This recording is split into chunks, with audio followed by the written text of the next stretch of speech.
Hi, ഞാൻ ഇന്നിപ്പോൾ നിൽക്കുന്ന ആലപ്പുഴ സൈഡിലാണ്.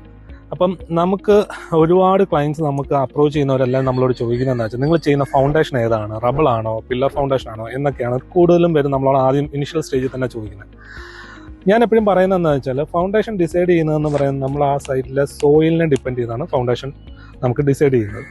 അത് ബേസിക്കലി ഓരോ ഏരിയയിലും സോയിലിൻ്റെ ഘടന വേറെ ആയിരിക്കും. ഇപ്പം നമ്മളിപ്പോൾ ആലപ്പുഴ നിൽക്കുന്ന ഈ ഒരു സൈറ്റിലെന്ന് വെച്ച് കഴിഞ്ഞാൽ ആലപ്പുഴ കൂടുതലും വാട്ടർ ബോഡി കുറച്ച് കൂടുതലാണ്. നമ്മളൊരു 2 അടി കുഴിക്കുമ്പോഴേ വെള്ളത്തിൻ്റെ അംശം കാണാൻ തുടങ്ങും. അതുകൊണ്ട് തന്നെ നമ്മളിപ്പോൾ നിൽക്കുന്ന അതുപോലുള്ളൊരു സൈഡിലാണ്. ഇവിടെ നമ്മൾ ഈ പ്ലോട്ടിനോട് തൊട്ട് സൈഡിൽ കൂടെ തന്നെ ജസ്റ്റ് ഒരു 4 മീറ്റർ ഗ്യാപ്പിൽ കഴിയുമ്പോൾ തന്നെ അവിടെ ഒരു വാട്ടർ ബോഡി പോകുന്നുണ്ട്.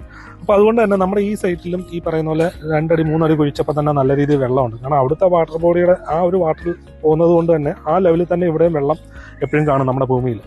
സോ ഇവിടെ നമ്മൾ ഡിസൈഡ് ചെയ്തതെന്ന് പറഞ്ഞാൽ സ്ട്രിപ്പ് ഫൂട്ടിംഗ് ആണ്. സ്ട്രിപ്പ് ഫൂട്ടിംഗ് എന്ന് പറയുമ്പം നമ്മൾ താഴെ കംപ്ലീറ്റ് ഒരു മാറ്റ് എന്ന് വെച്ചാൽ നമ്മുടെ വാൾ ഏരിയ വരുന്ന അത്രയും പോർഷനിൽ കംപ്ലീറ്റ് ആയിട്ട് ഒരു മാറ്റ് എടുത്ത് ആ മാറ്റിൽ നിന്ന് ഒരു 50 സെൻറ്റിമീറ്റർ ഒരു ബീം വന്ന് ആ ബീമിൽ നിന്നാണ് പിന്നെ നമ്മുടെ വാള് കയറി പോകുന്നത്. അപ്പോൾ ആ രീതിയിലാണ് ഇവിടെ ചെയ്തിരുന്നത്. ഇത് കുറച്ച് എക്സ്പെൻസീവ് ആണ്, നമ്മൾ നോർമൽ ഫൗണ്ടേഷനെക്കാട്ടിലും കുറച്ച് എക്സ്പെൻസീവ് ആണ്. പക്ഷേ എങ്കിൽ പോലും നമുക്ക് കുറച്ചുകൂടെ സ്ട്രെങ്ത് കൂടുതലായിരിക്കും. എന്ന് വെച്ചാൽ ഈ വാട്ടർ ബോഡി ഉള്ള ഏരിയകളിൽ ഏറ്റവും കൂടുതലും സക്സസ് ആയിട്ട് പോകുന്ന ഒരു ഫൗണ്ടേഷൻ എന്ന് പറയുന്നത് സ്ട്രിപ്പ് ഫൂട്ടിംഗ് ആയിരിക്കും, അല്ലെങ്കിൽ റാഫ്റ്റ് ആയിരിക്കും. കാരണം വെച്ചാൽ എങ്ങാനും നാളെ ഒരു ഇരുത്തുവാണെങ്കിൽ തന്നെ ഇത് കംപ്ലീറ്റ് ആയിട്ട് ബിൽഡിങ് ഫുള്ളായിട്ട് ഇരിക്കത്തുള്ളൂ. കാരണം കുറച്ചുകൂടെ സേഫ് ആണ്. റാഫ്റ്റ് ഫൗണ്ടേഷൻ എന്ന് പറയുന്നതും സ്ട്രിപ്പ് ഫൂട്ടിംഗ് എന്ന് പറയുന്നത് കുറച്ചുകൂടെ സേഫ് ആണ്. പില്ലറിനെ വെച്ചും അതുപോലെ തന്നെ റബിളിനെ വെച്ചും കുറച്ചുകൂടെ സേഫർ ഫൗണ്ടേഷനാണ് ഈ പറയുന്ന പോലെ റാഫ്റ്റ് ഫൗണ്ടേഷൻ എന്ന് പറയുന്നത്, അല്ലെങ്കിൽ സ്ട്രിപ്പ് ഫൗണ്ടേഷൻ. ഓക്കെ.